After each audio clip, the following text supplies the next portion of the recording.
or at the very least, if Rolex doesn't bring it back, Tudor definitely should.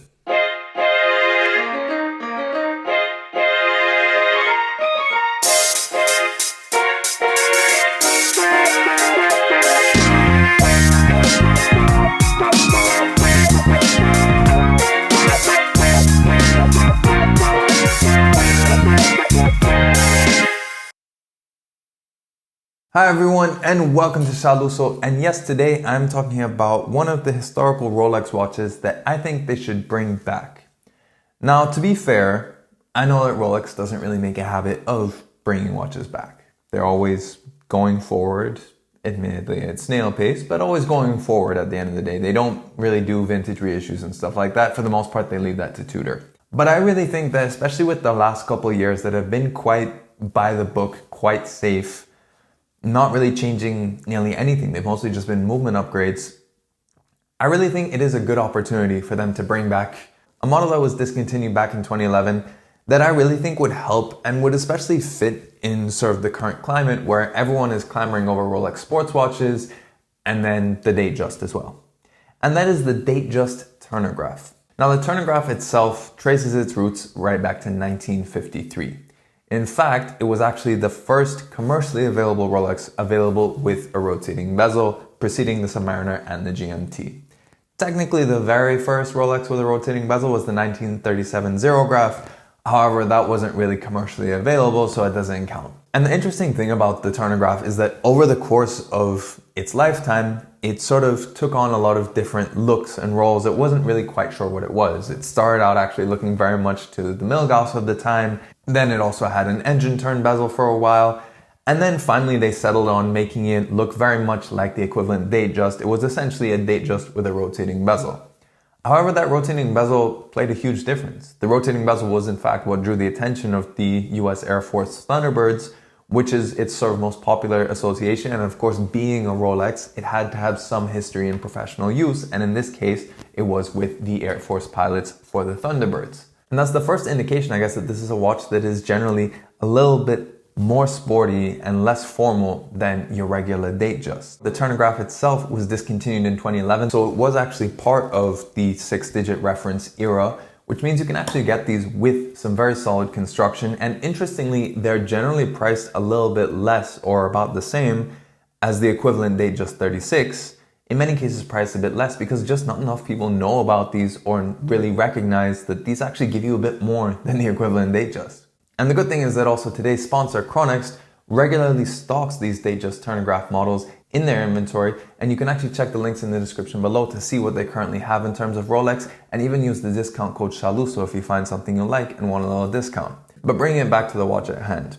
The Turn-O-Graph in its last iteration was a 36mm variant on the Datejust essentially. So it used the same cushion case, which means it wears a little bit bigger than 36mm. It was 12mm thick, and of course featured that fluted rotating bezel, in this case with steel as the case and white gold for the bezel itself. Now that bidirectional bezel functions very differently to how you would find in a Submariner or even a GMT Master. It differs from the Submariner, and of course the fact that the Submariner one only goes in one direction, whereas this is bidirectional, but also the Submariner features detents for every 30 seconds.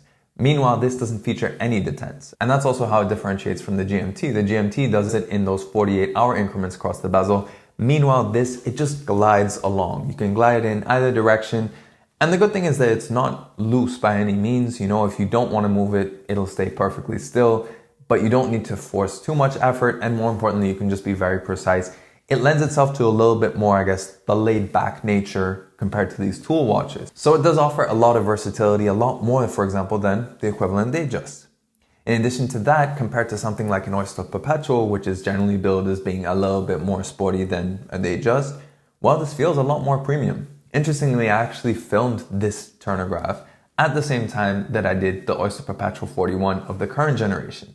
And the clasp on this actually felt a lot more solid. Now it also features the Easy Link, which means it can give you a little bit of extra extension on the go. So that's again a more sporty feature. And just overall, it feels more solid. You know, it's important to remember that also on the inside, it's very solid as well. It has the 3135 movement, which was used for over 20 years in the Submariner, let alone, of course, the Datejust as well as other date-only models. So it definitely has the robustness of a sports watch, but again, with the fluted bezel, it does offer a little bit more in terms of the dressiness. You can easily put this on a leather strap and it would look much more formal than an equivalent Submariner, whether it's on a strap or a bracelet. Now, the reason why I think they should bring this back is because it does fill that gap. Right now, two of the most popular models from Rolex, not counting the Daytona of course, are the Submariner and the Datejust, specifically the steel versions.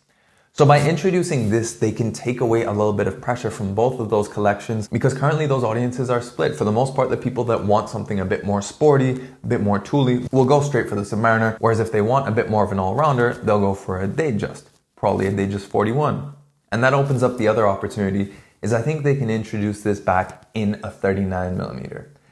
39 and 40 are slowly being phased out in the Rolex collection, so this could split the difference between a Datejust 36 and, for example, a Datejust 41 or the Submariner, which is now 41mm. And again, it could have a broader appeal for an area that really has become a bit of no man's land. As the tool watches and the bigger sizes of Rolexes get bigger and bigger, moving now into 41 territory, 42 for the Yachtmasters, that niche of 38 to about 40mm is becoming less served. You either have to downgrade all the way to a 36 or you have to go for a bigger size that might not suit your wrist. So I feel like introducing this as a 39 would definitely offer more options for the general public, as well as alleviating pressure on those two main model lines. But whether that'll actually happen, yeah, I doubt it. Purely because, as I said at the beginning, Rolex doesn't really bring its watches back, it just evolves them forward. So the most we could hope for is if they actually do a seismic shift and decide that they're gonna make all Datejust have rotating bezels, which I find unlikely.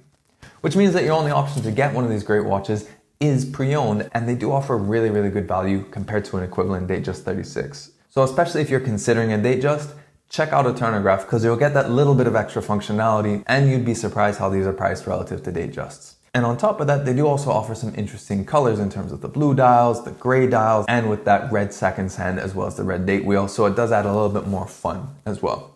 So check out the links in the description below if you want to see Chronext inventory, and use the discount code if you find something you like. If you like this video, make sure you like it and share it, and let me know in the comments below, what do you think of the Turn-O-Graph? Would you like to see it come back? Would you consider getting one of these over a regular Datejust 36? I'd love to know you guys' thoughts in the comments below. And of course, if you want to see more pictures and infographics of watches as seen throughout this and all my other videos, make sure you follow me on Instagram at Shaluso. If you want to see more videos of watches, then make sure you subscribe to the channel and hit that notification bell as well so you know when the next video comes out. In any case, thanks for watching this video, and we'll catch you on the next one.